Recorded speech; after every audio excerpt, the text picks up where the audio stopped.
Welcome aboard. This is the Miles to Go podcast. And now here's your host, Ed Pizza. Hey guys, welcome back to the Miles to Go podcast. After a few weeks away and some evergreen episodes for you guys, I am back, but just by the hair of my chinny chin chin after a 12-hour United delay yesterday getting back from the islands. And because of some scheduling conflicts, Mr. Kerr is now overseas, and my schedule would not work with his. So we were lucky enough to have Clint Henderson sub in for Richard this week. And unfortunately, Clint almost didn't make it because of his own delay, which we're going to get into in just a second. But Clint, thank you for stepping in this week. It's good to be with you again. Yeah, it's been a little bit since we've chatted with you, and we're going to talk a little bit about Delta today. We're going to recap my time in Maui, because it's a place that you've been before as well, and obviously has had a little bit of a troubled past year with the wildfires. And then obviously we've got more to catch up on with my Japan trip, which we'll probably cover next week because we'll probably run out of time. But we had a lot in common getting ready for this week's episode. When I first reached out to you, I was in Hawaii and you were in Switzerland, and neither one of us really realized that and wondered why the other one was actually awake when we were texting at weird hours, which is sort of just like the happenstance of the life that you and I live on a pretty regular basis. Yeah, I think it's so funny that I was like, why are you up so early? And you were like, why are you up so early? It was very, very amusing. And of course we realized because we were sort of on opposite sides of the world, both in daytime. So it worked out fine. Yeah, it was really an odd one. So just from a housekeeping standpoint, if you're just tuning in to us, you can find us on YouTube, Miles to Go Podcast. You can find us on all those social media channels. I am at Pizza in Motion. Clint, where is the best place to find you on social media? Probably Instagram is where I'm posting the most right now. It's Clint Page with the number 1. So Clint Page 1. Awesome. Well, that will be on your screen for YouTube followers, and it will be in the show notes for people listening along. Last but not least, if you want to join us for discussions after the show, we've got our Slack community, which is our little version of Patreon, if you will. We've got weekly or semi-weekly happy hours that we do on Zoom. We've got a bunch of different channels there where we answer questions for folks, and we are trying to squeeze in a couple of meetups between now and the end of the year. So while we were on separate continents, we both sort of dealt with less than ideal travel circumstances, which I got to be honest, Clint, is starting to become a lot more normal than I was used to. Yeah, absolutely. And I think the weird thing is, the moment something goes wrong, it seems to lead to a cascade of failures. And It's very frustrating. I got in 2.5 hours late into JFK last night, and then had to wait an hour on the tarmac before I finally got a remote gate, and then was bussed to customs. And, I just don't feel like that should be the way things are. But the moment there's a storm of any kind, it leads to cascading failures. It's very frustrating. I can't remember the last time I heard somebody say that they had a bus gate at JFK. Yeah, it's never happened to me before. And I talked to the flight attendants while we were an hour delayed waiting for them to bring the stairs to the plane and for buses to show up. And he said that the last 3 weeks at JFK, every single flight he's been on has had severe issues getting a gate. So, wow. I thought things were improving. The last couple of years, obviously coming out of COVID, it was a bit of a mess. And then I felt like things had stabilized, but I just think anything that goes wrong just leads to like a domino effect lately. And we saw that with Delta just 2 weeks ago now with the CrowdStrike IT issue. So it's very frustrating from a passenger point of view. Well, and I just looked it up because Richard's had a bunch of problems, but his are more related to Newark. And I was having a separate discussion with Foz from Dots, Lines, and Destinations, and he flies a lot out of Newark as well. And typically what I've seen is that it seems like JFK probably gets a little bit more prioritization from ATC out of the 3 airports in the New York area. And I just looked it up while you and I were talking. Delta's Terminal 4 at JFK has 48 gates across 2 concourses. That's a lot of gates to be full and have to have you do a bus gate. That's pretty amazing. Now, given all those are not international gates, so maybe they were backed up on international flights, but still, there's a pretty fair number of international gates for Delta JFK. Yeah, because the T4 gates can be either international or domestic for departures. But I suppose for incoming, because they have to go through customs, that there's a limited number. But I hadn't seen that before. And, just the fact that okay, if we have to have a remote stand, that's fine, but get us to a remote stand. But we had to wait on the tarmac and do circles while JFK got its act together. So it wasn't all on Delta, but increasingly I think it doesn't feel very luxurious when you're not able to get a gate or waiting an hour to take off and things like that. Yeah, and we talked about this in the show when we did our Delta Evergreen episode just a few weeks ago, that while Delta still leads the pack in things like on-time performance or is at the lead of the pack, that gap has closed pretty significantly as compared to their competitors, and that maybe their what's the right word? Reputation for halo. Halo's a great word. That's a much better word. That maybe that halo isn't quite as deserved as it used to be. Yeah, Ed Bastian, the CEO, acknowledged earlier this year that, the competitors had caught up when it came time for cancellations and delays.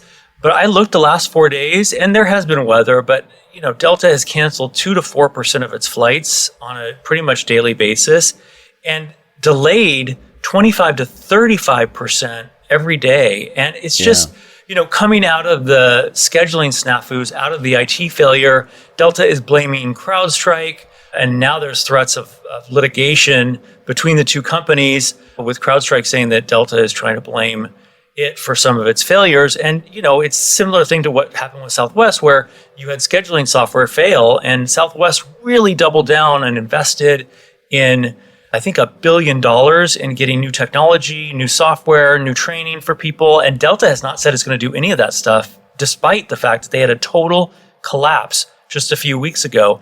And as a consumer advocate myself and a Delta Diamond, I think Delta had a well-deserved halo, as we just talked about. They were able to charge a premium for their flights because of it, but I don't think that's deserved anymore. They've gutted the frequent flyer program completely. You're not going to get more than a cent a point in value for Delta Sky Miles.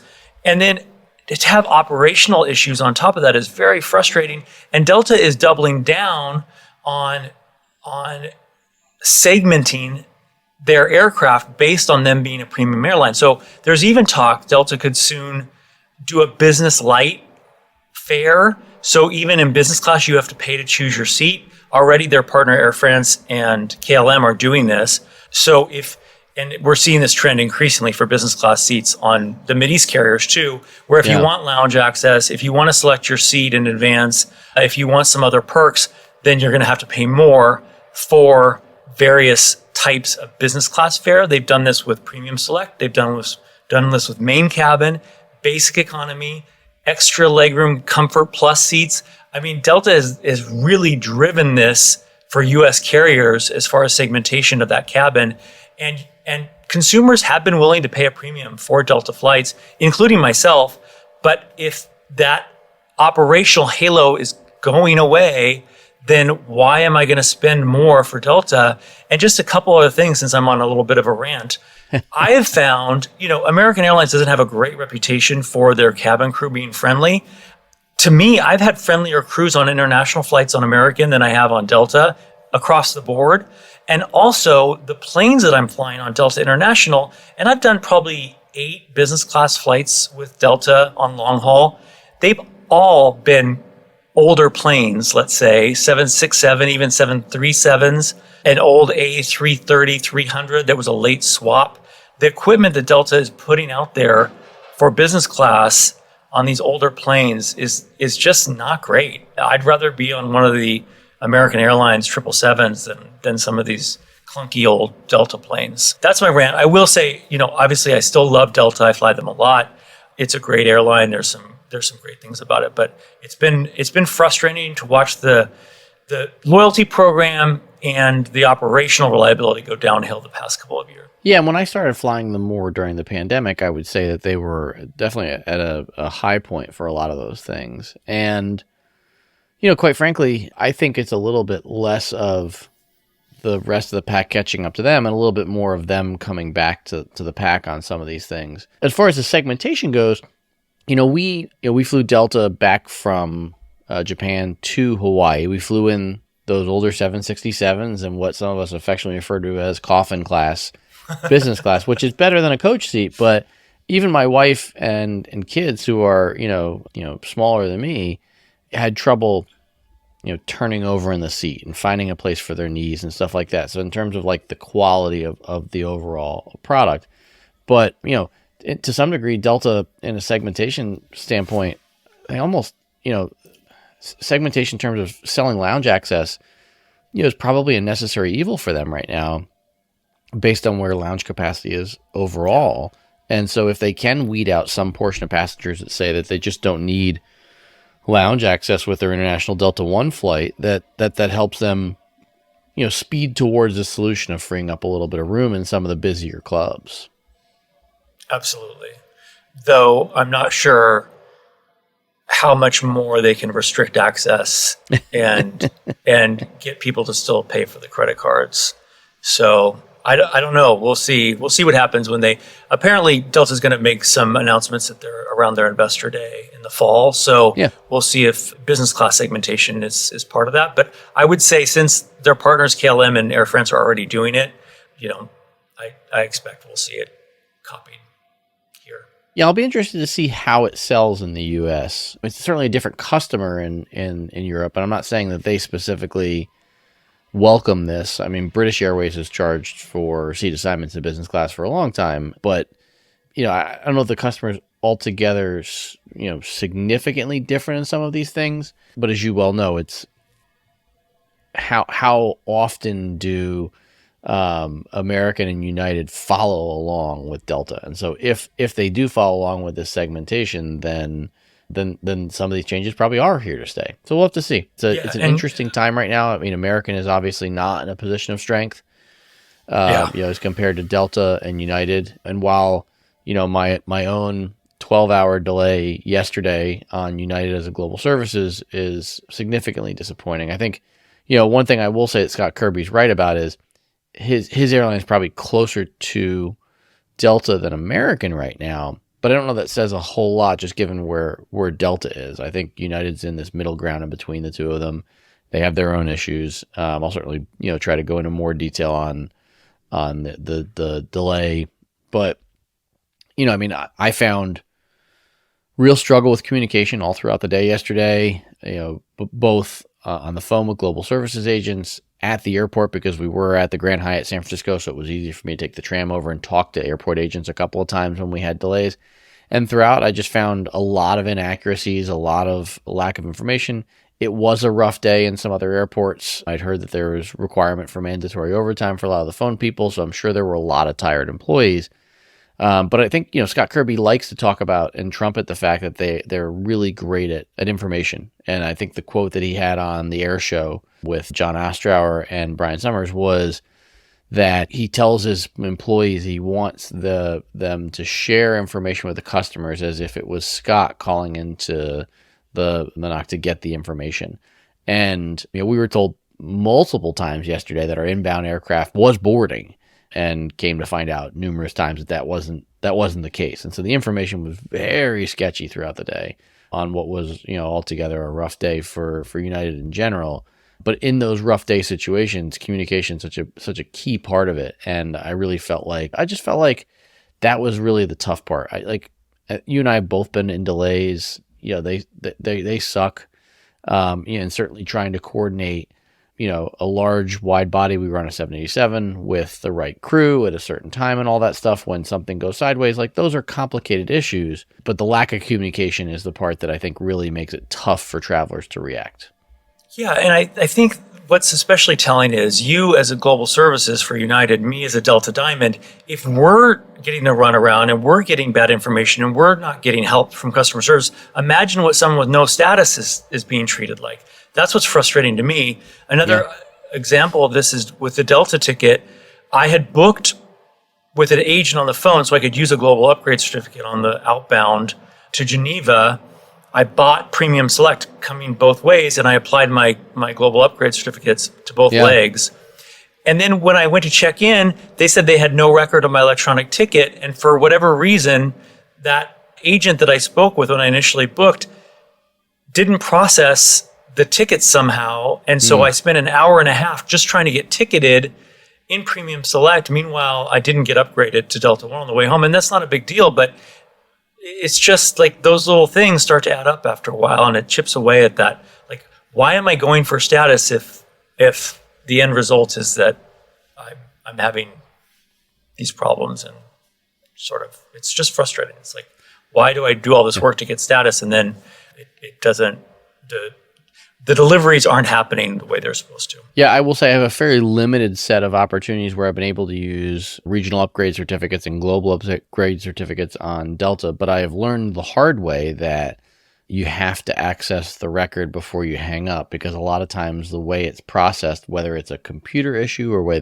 how the employee is finishing it up, typically some part of that transaction doesn't happen the way it's supposed to, and then you're prevented from being able to check in when you either get to the airport, if you're trying to check in, via the app. And so I've had that happen multiple times, and I've now gotten to the point where I'll be refreshing the app and working with the agent before I let them go by having been burned by that a number of times. So it's unfortunate to hear that you went through that same thing.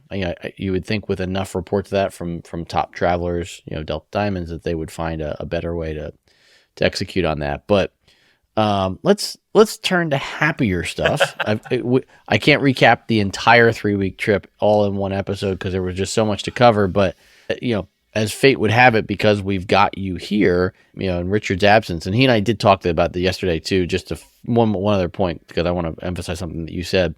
If you and I are having this trouble, Richard had trouble getting to London yesterday. He had some flights that got canceled by American. If we can't get good answers from the airlines, I don't know how normal Joe and Jane Traveler do it. You've got to stay on top of things right now, and you've got to ask questions, and then you've got to confirm the answers, and then you got to ask the questions again. It's definitely not something you can lose sight of. But when I said I wanted to talk Maui, you were excited about it. I actually read your article from early in the pandemic about your stay at Hyatt Regency Maui, and I think that was actually part of a status run for, I'm guessing, Delta Diamond at the time to finish up renewing status back then a few years ago. Yeah, it was actually a status challenge, and it was to get to Delta Platinum. It wasn't even Diamond at the time. So I've had a lot of progress with Delta over the years. But Maui is extraordinary. It's an extraordinary place, and I've been blessed to be able to go to Hawaii multiple times during the pandemic and after, and do reporting on the ground when they had resort bubbles in Kauai during the pandemic. And then I went back when they opened things up, and then I went back to see how they were handling the insane amount of demand they were having there. Yeah. I've done reporting on the negative attitude of some people in Maui, especially towards tourists. And then, of course, the fire last year. It's a year ago already that fire happened across. It is. Across Lahaina. And so I'm doing reporting this week again on now they're asking for tourists to come back because their tourism is down so much. So it's been a really interesting storyline to cover. Yeah, and this was my first time in Maui, second time in Hawaii for those who've listened to the show for a bit. So we'd never been to Lahaina before. What I can say in our brief time there, because we were only there for a few days, a decent chunk of Lahaina is still shut down. The coastal road where the downtown area is, all of those restaurants are closed. The road is not passable. It's shut down by police. There's still a great deal of empty lots or cinder block foundations where houses haven't been rebuilt. On a positive note, there were a number of new construction homes. So I'd say that area down by the downtown area, the part that we could see, I would say probably about half of the lots seemed to have new homes built on them. Maybe not all were occupied. So there does seem to be a bit of growth there over the past year, but slow. And to your point, I saw, before we talk about Hyatt Regency Maui, I did see a mixture. Like there were a couple of times where it was pretty clear that some people that we were around were locals and they weren't wild about tourists being there. There were some comments when we were in the grocery store about it. And on the flip side, we had some people who provided us with phenomenal service at the hotel and made the experience special for us and definitely wanted us to be there. Even while we were there, the at least the first wave of a settlement and the amount of $4 billion was agreed to by a number of the major parties, the electric company, the insurers. And so it seems like some relief is coming there, but there's still, the area still has a lot of recovery to come. And it's somebody who hasn't seen it before.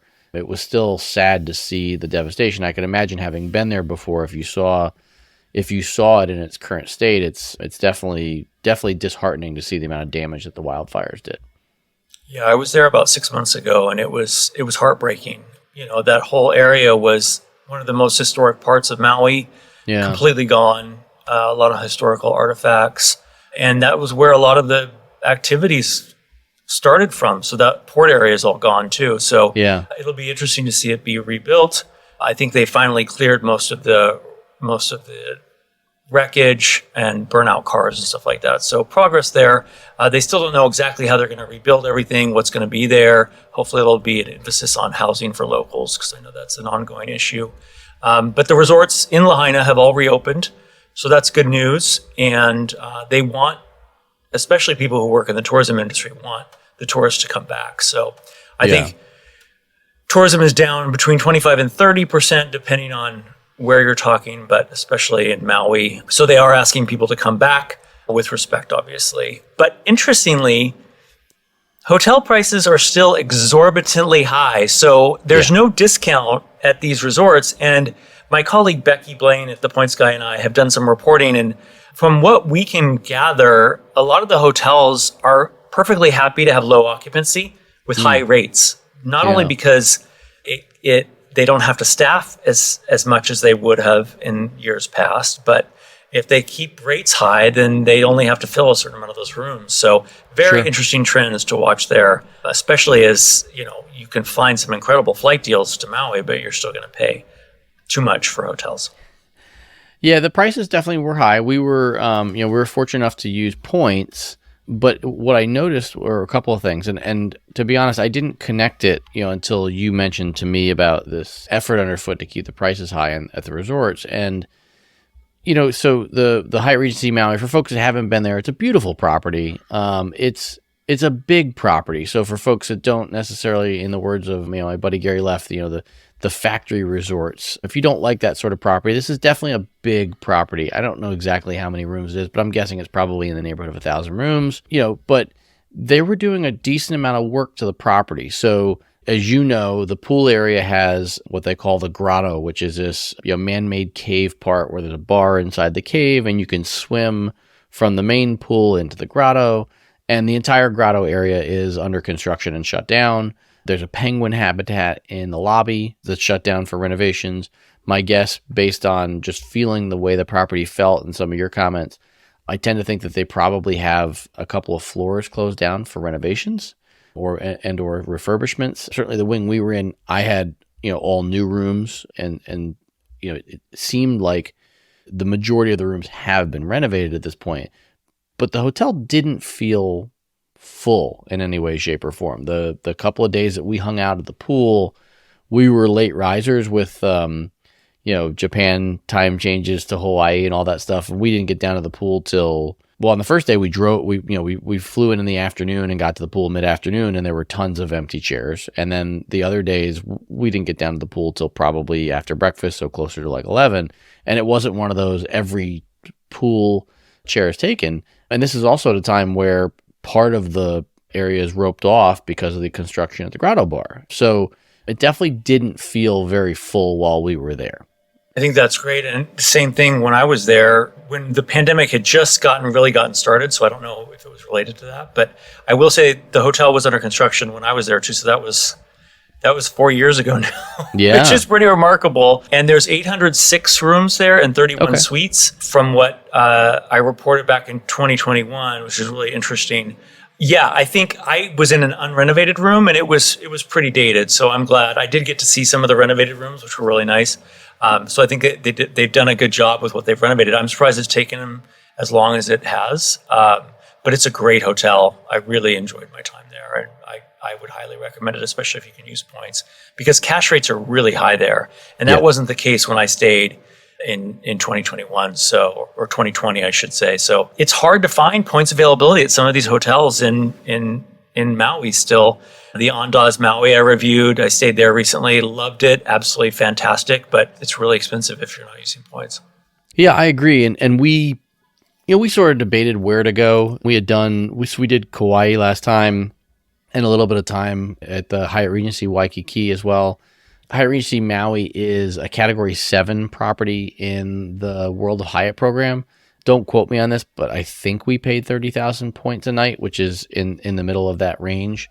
So, I mean, it's to your point, it's not a cheap property from a point standpoint, but it's even more expensive from a dollars and cents standpoint. So if you're able to find award bookings, I think given the cash rates, I think it's a phenomenal deal. We were also able to use a Globalist suite upgrade, and the hotel was able to confirm connecting rooms for us. So we had tons of space. We had an Ocean View King, which is a living room area with a balcony that overlooked the luau area, and then we had a balcony in the bedroom that overlooked the ocean. Large, spacious bathroom with a walk-in shower and a separate tub, and then that connected to a regular room. I think the thing that I found about the rooms were, that they were a decent size, which I thought when we stayed at the Grand Hyatt Kauai, I thought the same thing, like a decent sized room. But I also think they did a really good job with the new setup in terms of using the space efficiently. So while we were fortunate enough to be able to spread out over 2 rooms, if we did have to share one room, the beds take a piece out of the Disney playbook, and that you can slide suitcases underneath them based on the way the bed frames are built. The room has the standard 2-queen room has like a day bed, as well as a small desk to work at and a bench. So I found like all that space functional. And then as well, we had 2 chairs on a small balcony, and then an open closet with an open bathroom design as you walk in the room. So I thought the way that they redesigned the rooms allowed for a ton of space. I wasn't blown away by the breakfast service or the club. I found both of those to be sort of what I'd expect for a very busy property where a lot of globalists want to redeem. But like you, I really enjoyed, we had a meal in Japango, which is one of the restaurants there. And I really enjoyed the meal at Japango, eating some of the same food you did 4 or 5 years ago. So while it came at a very steep price for a dinner for 4, it was a really solid meal. You don't have to stay at a fancy resort. There's plenty of condos available. And for a while, Hyatt was offering really great condo, like the Destination by Hyatt properties. I booked a huge 3-bedroom condo at the Kopali Bay, which is right there in that same neighborhood. I took my brother and his 3 kids. We had an incredible time. Giant condo. I think we paid more than you usually would pay for Hyatt. I think it was $40,000 a night, but that was a great deal. But I just did a quick search while you were talking. I'm not seeing those Residence Inns or those Destination by Hyatt properties as available anymore. So I don't know what's going on there. I think there's been some changes on that front, but you don't have to limit yourself to Hyatt. There's plenty of good properties in Maui, but it's just one of the most expensive markets I've seen in all my travels. So there is a Hyatt Vacation Club property there. I didn't realize that Kopali Bay had an affiliation with Hyatt. As you mentioned, there's a couple of Marriott timeshares right there in Kopali. There's a Westin, so there's plenty of resorts there. And then that Sheraton is fabulous, where they do every night they do a torch parade down to the cliff, and you see the cliff divers. My brothers and I dived off the cliff. It was so much fun. And I'm going to go back in November, and that's where I want to stay, I hope, because that was closed for a long time. It was housing aid workers and displaced people after the fires, but that's now reopened, and I'm excited to check that out. I'm going to try to get TPG to let me do a review of that hotel again, so we'll see. Yeah, that would be a reason to stock up on some Marriott points, so I had the opportunity to try some of the other resorts. We could also obviously pop over to the Andaz, and they've also got one other property Hyatt has on the island, but you've also got, you've got even bigger bucks, like further up the coast there past Lahaina, you've got, I might not pronounce these right, but Kapalua Bay is further up where maybe like... And Napili Coast there's a lot of timeshares there you can do. The North Shore, and then don't sleep on Hana. The amazing Hana Maui resort is so wonderful, like right there on the ocean with crashing waves. I want to go back there so bad. I only had one night there, and it was a magical place and not crowded. Yeah, that was the other Hyatt property that I couldn't remember the name of, and I think the only thing I would say that was a little bit tough for us, which pales in comparison to what the area has dealt with the wildfires, like when we drove through like Napili Bay and Kapalua Bay, for the most part, any sort of other restaurants are, built into the resorts themselves. Like there are a couple of strip centers near the highway that goes up through there, Route 30 or whatever. And there were, there are good restaurants in through that area. So like we had dined at Monkey Pod near Iolani and on Waikiki, and there was a Monkey Pod restaurant not far from us in Kopali Bay, and then up in Kapalua Bay is their first restaurant, Merriman Kitchen or something like that, that we couldn't get into. It's very upscale, but I think the fact that port and downtown area in Lahaina is still closed off gave our trip a little bit of a different feeling. That for us, especially when we're staying at one of these like mega resorts, we like to try and get off of there and go to smaller local restaurants, if you will, local shopping. So like when we were at Grand Hyatt Kauai, there's a town not far from there. It could be Poipu Beach. But anyway, there's a place that was like Grandma's Kitchen or something like that. Just like a small Japanese restaurant that had like 6 or 8 tables underneath a trellis in the back of a lot in this like small town off the beaten path. And it's like we love dining experiences like that. And you would know better than I would, but I feel like those dining experiences were probably what got devastated by the fire in Lahaina. Well, yeah, some of that area was filled with restaurants, a bit of a tourist trap area, to be perfectly honest, or could be at least. But I think, the good news is most of these mega resorts, you can walk around there. And what my family's favorite thing to do was, when we've gone and had a condo with a full kitchen, was to go grocery shopping and then make our own meals. And that's a great, not only will it save you some money, but it's also a fun way to spend time with family members. So, I do like trying restaurants, but you may have to drive. You may have to drive if you're not in one of those clusters of resorts. So keep that in mind when you're planning your trip. And some of these restaurants, as you alluded to, they sell out. So, get reservations ahead of time if you really have your eye on one restaurant. Yeah, it's one of those things where we don't generally plan a lot of restaurants ahead of time. The kids are still at that age where plans change and there's things they want to do. And so while we love to dine, that's not always the thing that we book ahead of time for all of these nights. And so we did find ourselves, especially in that Kopali Bay area, where Japango was nice enough to accommodate us last minute on the day that we showed up with the table.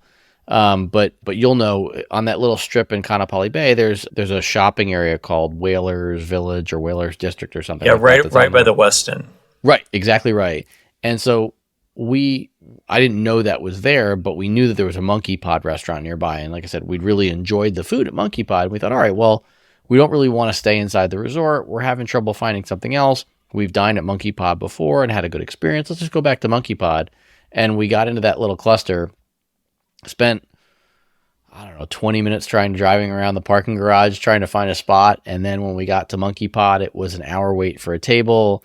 Yikes. And it felt very much like that area right there felt incredibly touristy, very much like a Key West or something like that. It's just a wall of people and all your typical like Quicksilver and Billabong and Sunglass Hut and stuff like that. It definitely felt much more touristy right there than what we would normally like to find. And it's sort of like what we found when we wandered away from the Grand Hyatt Kauai, all these little corners on Kauai. So I think, I'd like to go back to Maui, and I think I'd like to have more time to explore sort of off the beaten path places that aren't a part of those mega resorts and get a better feel for the island and the local flavor and stuff like that. And just, each to their own. Like Hyatt Regency is a very nice property. The rooms were very nice. The meal at Japango was great, but it did feel, a little bit more touristy than we would have liked. We would have liked to have gotten a little bit more into the local areas.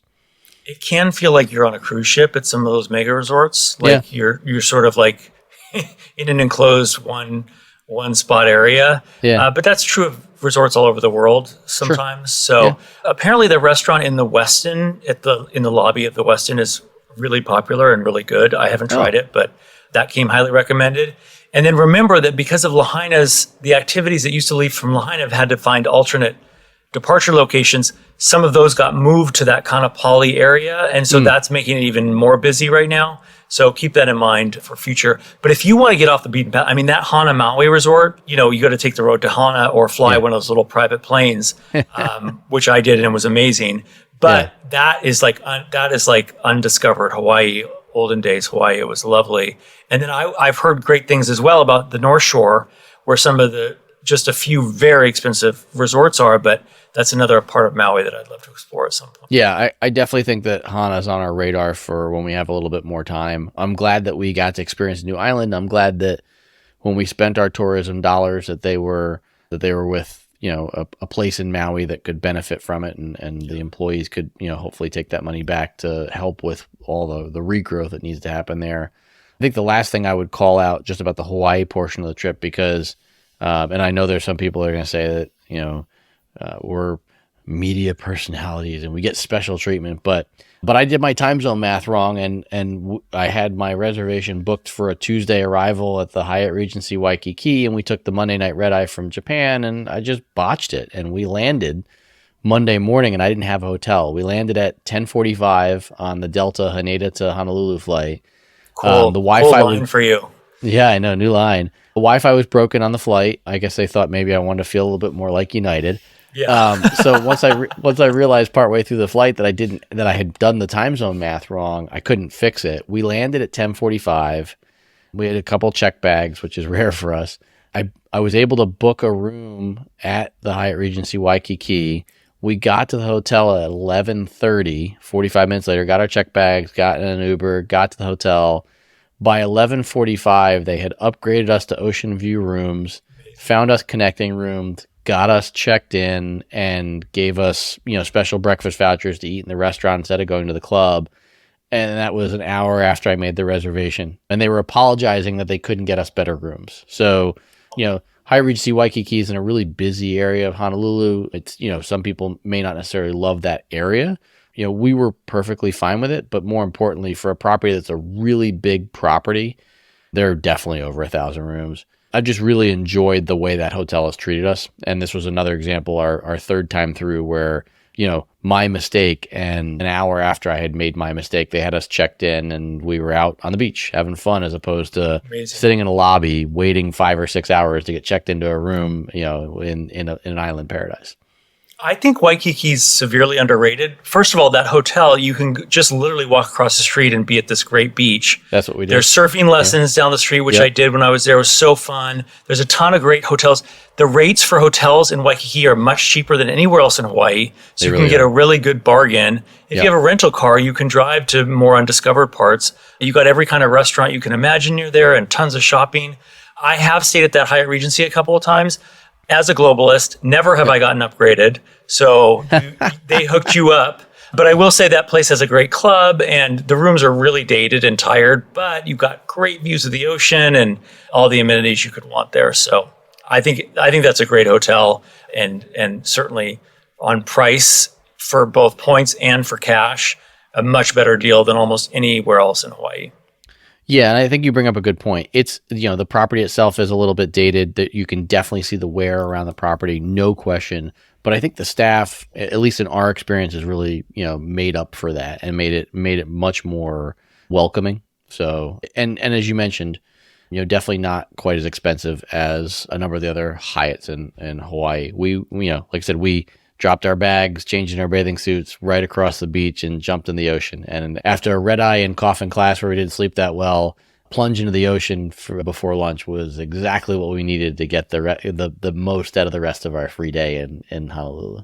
Amazing. And for people who are listening to this or watching this, if you haven't been to Hawaii, you got to try. It's the most amazing, magical place. And if you want to do Hawaii cheap, find one of these deal alerts for under $300 flights to Hawaii. Stay in Waikiki. You can get a hotel for less than $200 a night, and just let that be your introduction to Hawaii, even if it's in, the Waikiki, the sort of New York City of Hawaii. It's a good introduction to Hawaii, and you can do Hawaii for a good price, even though it's one of the most expensive places in the United States overall.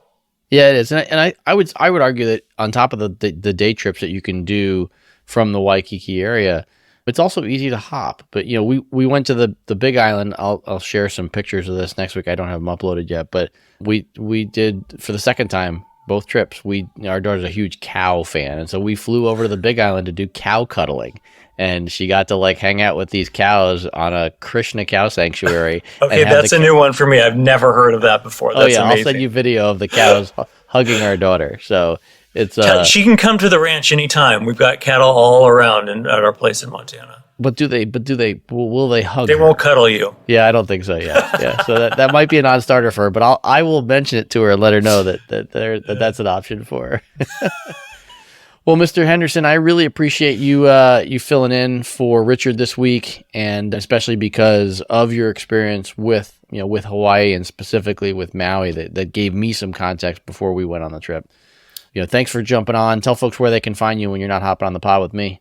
Yeah, I am all over the Points Guy. Follow us, and you'll see my smiling face on some of our social media. And I write a lot of articles on the site and Clint Page One at Instagram. And at random times when I'm in Hawaii, I'll find Clint in Geneva, wondering why I'm awake at the very early hours of the day. And let me just say one thing really fast. I gave Delta a really hard time today, but I do love them. I'm very invested in the program. I am a diamond. I have all the credit cards, so take my little complaints for what they're worth. Well, I gave United less bad juju than you did, but I'm probably also less invested in them from a love standpoint than you are with Delta. and I have fewer credit cards with them and spend a lot less on them. So Tale of Two Cities, Mr. Henderson.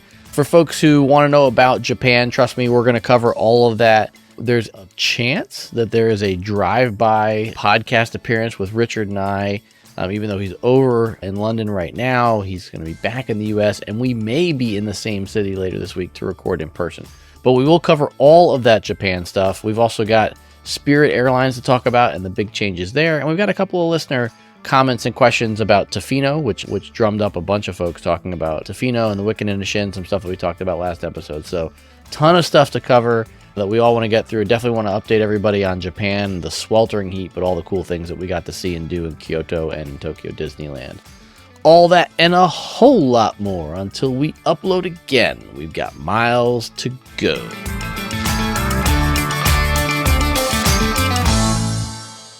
Let's turn to happier stuff